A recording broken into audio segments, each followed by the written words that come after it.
Hello everyone, BSc first year की chemistry की online classes में आपका स्वागत है। हम आदर्श गैसों के समतापी वक्र के बारे में बात कर रहे थे और उसमें हमने CO2 गैस के लिए सेंट एंड्रयूज द्वारा दिखाया गया प्रदर्शित किया गया समतापी वक्र बनाया। तो सेंट एंड्रयूज द्वारा CO2 के लिए बताया गया वक्र प्रायोगिक तथ्य पर आधारित था और इसे वास्तविक गैसों का लिए समतापी वक्र कहते हैं। अब यदि वांडर वाल समीकरण की सहायता से विभिन्न तापों पर V के विभिन्न मानों के लिए P के विभिन्न मानों की यानी आयतन के भिन्न भिन्न मानों के लिए दाब के भिन्न भिन्न मानों की गणना की जाए और फिर ये P और V के सैद्धांतिक मानों के मध्य कोई ग्राफ खींचा जाए तो इसे हम वांडर वाल समतापी वक्र कहते हैं। सेंट एंड्रयूज द्वारा CO2 गैस के लिए वांडर वाल समतापी वक्र निम्न प्रकार से खींचा गया था।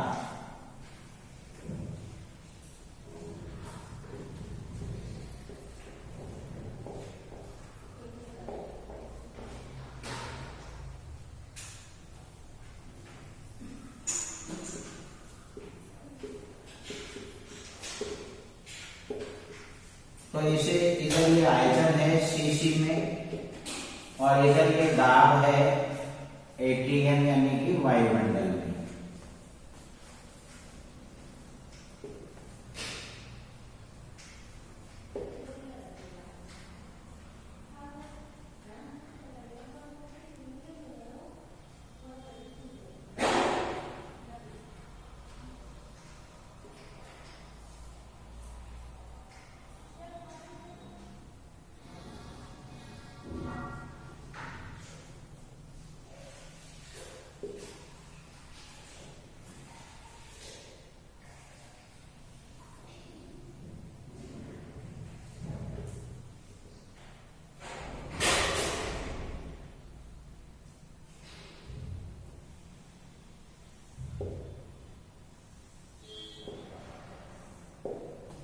तो पहला वक्र हो जाएगा अपना P Q R S T U V, इसको हम यूं मिला सकते हैं और ये इस साइड में हो जाएगा। दूसरा वक्र हो जाएगा अपना D E F G H I J। तीसरा A B C। पहला वक्र 15 डिग्री सेंटीग्रेड पे है, दूसरा वक्र 25 डिग्री सेंटीग्रेड पर है, तीसरा वक्र जो है अपना 30.6 डिग्री सेंटीग्रेड पे है, चौथा 40 डिग्री सेंटीग्रेड पर है, फिर 50 डिग्री सेंटीग्रेड पे है। तो इस प्रकार से अपने भिन्न भिन्न तापों पर P और V के सैद्धांतिक मानों के लिए जो वक्र खींचा है ये सेंट एंड्रयूज द्वारा CO2 के लिए खींचा गया वांडर वाल समतापी वक्र। अगर हम वांडर वाल समतापी वक्र की वास्तविक गैसों के समतापी वक्र से तुलना करें तो दोनों वक्रों में हमें काफी समानताएं मिलती है। जहां तक अंतर की बात करें तो अंतर ये है कि ये जो लहरदार वक्र प्राप्त हो रहा है वांडर वाल में, वास्तविक गैसों के समतापी वक्र में इस प्रकार से एक क्षैतिज और सीधी रेखा प्राप्त हुई थी। तो उस क्षैतिज या सीधी रेखा की जगह पर वांडर वाल वक्र में हमें लहरदार रेखाएं प्राप्त होती है। वास्तविक गैसों के समतापी वक्र में पहली क्षैतिज रेखा लंबी थी, फिर दूसरी छोटी थी। इसी प्रकार से यहाँ पहली लहरदार रेखा आ गई, फिर ये दूसरी लहरदार रेखा आ गई, फिर तीसरी आ गई। तो इस प्रकार से ये थोड़ा डिफरेंस है, वरना दोनों वक्र लगभग एक जैसे ही है। इस प्रकार के वक्र सैद्धांतिक रूप से तो हो सकते हैं, लेकिन वास्तविक रूप से ये वक्र कभी नहीं हो सकते, क्योंकि इस वक्र में अगर अपन देखेंगे तो R से T तक आयतन भी घट रहा है और दाब भी घट रहा है, जबकि दाब और आयतन एक साथ नहीं घट सकते। इसी प्रकार F से H तक भी आयतन और दाब दोनों एक साथ घट रहे हैं, तो ये काम भी नहीं हो सकता। हाँ, लेकिन क्रांतिक बिंदु पर दोनों वक्र समरूप है, समान हो चुके हैं, अतः हम वांडर वाल वक्रों की सहायता से क्रांतिक स्थिरांकों की गणना अवश्य कर सकते हैं। अगर अपन यहाँ पर देखेंगे तो एक ही दाब के लिए प्रत्येक वक्र में आयतन के लिए 3-3 मान है।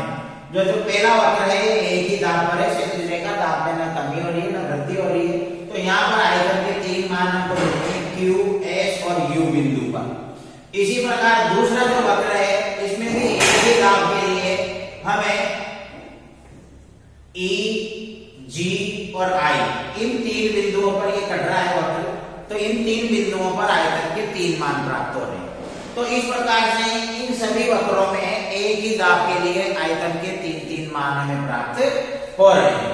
अब हम वान डेर वाल समीकरण या वान डेर वाल स्थिरांकों की सहायता से क्रांतिक स्थिरांकों की गणना करेंगे और उसके बाद क्रांतिक स्थिरांकों की सहायता से वान डेर वाल स्थिरांकों की गणना भी हम करेंगे। तो हम इस कैलकुलेशन पर चलते हैं।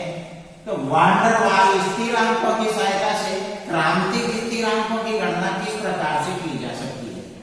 हम 1 मोल गैस के लिए वान डेर वाल समीकरण लिखते हैं। 1 मोल गैस है तो n बराबर 1 हो जाएगा, इसलिए वान डेर वाल समीकरण हो जाती है P प्लस A बटा V square V minus B, क्योंकि n बराबर 1 हो चुका है। हाँ, तो 1 मोल के लिए n बराबर 1 हो गया, इसलिए वान डेर वाल समीकरण होगी P प्लस A बटा V square V minus B RT। इस समीकरण को दोनों और V स्क्वायर से गुणा करेंगे। तो जब इधर V स्क्वायर से गुणा, पहले इसको थोड़ा कैलकुलेट कर लेते हैं। तो PV स्क्वायर प्लस A बटा V square V minus B equal to RT। अब इसको जब हम V स्क्वायर से गुणा करेंगे दोनों तरफ, तो इधर से तो V स्क्वायर से V स्क्वायर कट गया और उधर RT इंटू V स्क्वायर हो जाएगा। तो आगे अपने पास बचेगा PV square plus A V minus B बराबर RT को गुणा करेंगे V स्क्वायर से तो RTV स्क्वायर हो गया। अब इसको PV स्क्वायर को V से गुणा कर देंगे तो PV cube minus PV square को B से करेंगे तो PV स्क्वायर B, फिर प्लस A को V से गुणा करेंगे तो AB और माइनस A को B से गुणा करेंगे तो AB बराबर RTV स्क्वायर। RTV स्क्वायर को इधर ले आएंगे, माइनस में हो जाएगा, उधर 0 बचेगा। तो PV cube minus RTV square minus PV square B plus AB minus AB बराबर 0। तो PV क्यूब बराबर, इसमें अपने V स्क्वायर कॉमन आ रहा है तो माइनस यहाँ बच गया RT माइनस PB और इंटू V स्क्वायर, तो प्लस AB माइनस AB बराबर 0।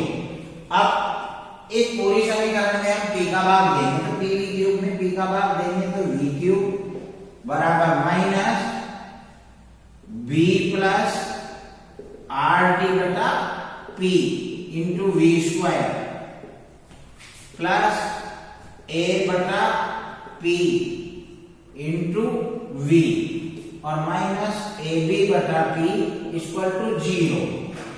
अब क्रांतिक स्थिरांकों के अनुसार क्रांतिक वक्र पे ले जाके इसको क्रांतिक वक्र पे ले जाकर कैलकुलेट करेंगे तो T बराबर TC और P बराबर PC हो जाएगा। तो V क्यूब बराबर minus B plus R, T को लिखेंगे TC और बटा P को लिखेंगे PC square V square plus A बटा P को लिखेंगे PC और इंटू V और माइनस AB बटा P को लिखेंगे PC बराबर 0। ये समीकरण नंबर 1 हो गई है अपनी, जो वान डेर वाल समीकरण को हल करने से आ गई है। अब अपन जानते हैं कि V क्रांतिक आयतन पर V बराबर क्रांतिक आयतन को VC से व्यक्त करते हैं, V बराबर VC हो जाएगा। तो V बराबर VC या V माइनस VC बराबर 0 और इसका अगर क्यूब कर दिया जाए तो V माइनस VC का क्यूब बराबर 0 और इसको सॉल्व करेंगे अपन तो अपने पास यहां आ जाता है V cube minus 3VC V square plus 3VC square V minus VC cube बराबर 0। इसको इसी से 3 बार गुणा करेंगे तो ये वाली कैलकुलेशन अपने पास आ जाएगी। तो ये अपने समीकरण नंबर 1 थी और ये अपने समीकरण नंबर 2 हो गई। अब समीकरण नंबर 1 आपकी वही त्रिघात समीकरण है और इसको कैलकुलेट करने पर आयतन के 3 मान प्राप्त होंगे। ये तीनों वास्तविक भी हो सकते हैं या इनमें से एक वास्तविक और 2 काल्पनिक भी हो सकते हैं, लेकिन 2 वास्तविक एक काल्पनिक नहीं हो सकता क्योंकि काल्पनिक मान सदैव युग्म के रूप में ही होते हैं। अब समीकरण नंबर 1 और समीकरण नंबर 2 दोनों समरूप है, बिल्कुल समान है और क्रांतिक बिंदु पर ली गई है, इसीलिए इन दोनों की तुलना करने पर हमें 3 समीकरण प्राप्त होगी। तो स्टार्टिंग में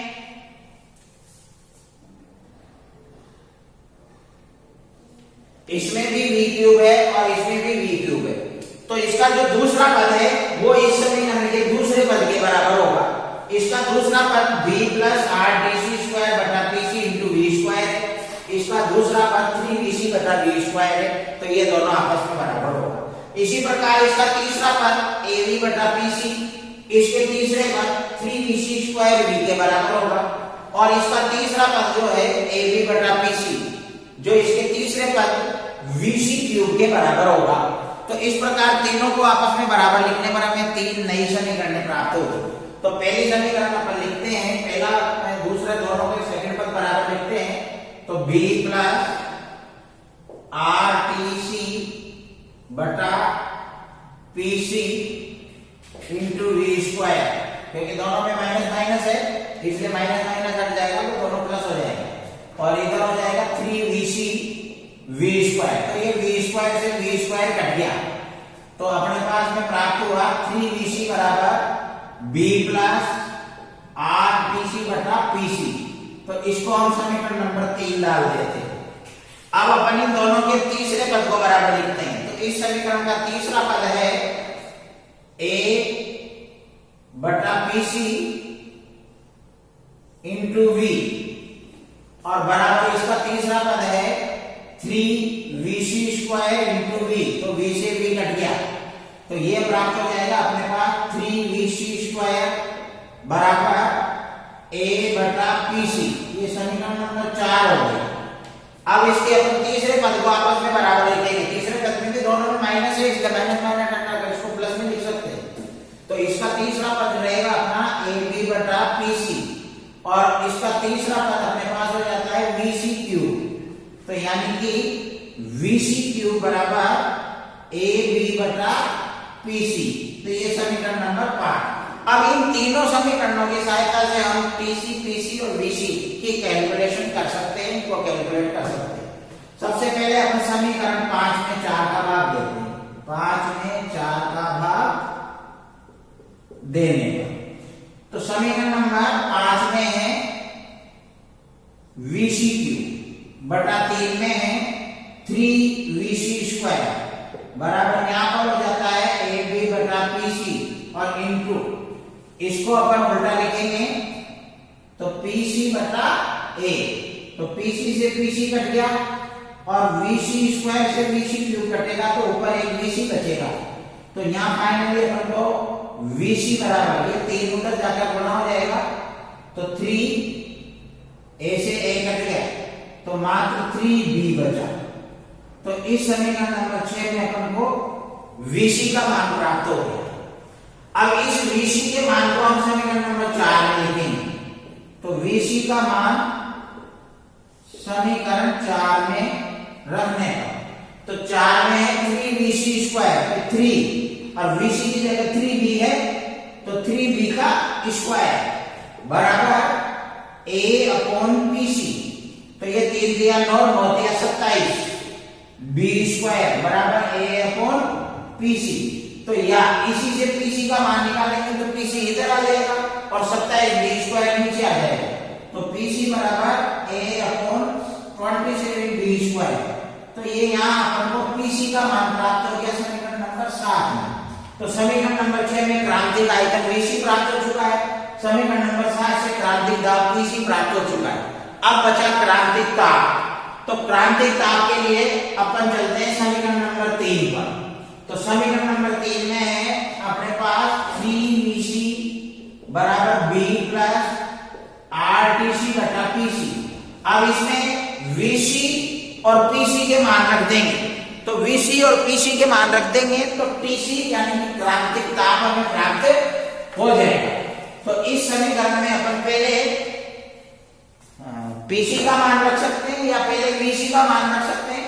तो VC का मान अपने पास समीकरण नंबर 6 में 6 से VC का मान लिखेंगे तो 3 और VC का मान है 3B समीकरण नंबर 6 में। तो 3 into 3B equal to B plus RTC बटा PC। B को इधर लाएंगे तो माइनस हो जाएगा तो 3 दिया 9B और माइनस B बराबर RTC बटा PC।